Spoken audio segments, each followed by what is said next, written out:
তাদের কিচেনটা দেখে আসার পরে দেখি কি কি খাবার ছিল এখানে। প্রথমে ভাত, ডিম রান্না, এখানে ছিল মুরগির রোস্ট, গরুর মাংস,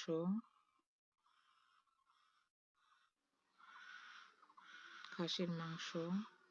দেখতে পাচ্ছেন খাবারের কোয়ালিটি কোয়ান্টিটি গুলা। এখানে ছিল ছোট মাছ পেঁয়াজ দিয়ে রান্না। এখানে ছিল ছোট ছোট গুচি মাছ শাক এবং পেঁয়াজ দিয়ে রান্না। এখানে ছিল রুই মাছ রান্না। এখানে আরেক ধরনের ছোট মাছ চিংড়ি মাছ।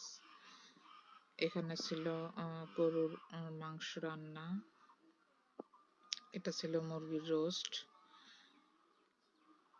যেটাকে ঝাল রোস্ট বলে এটা।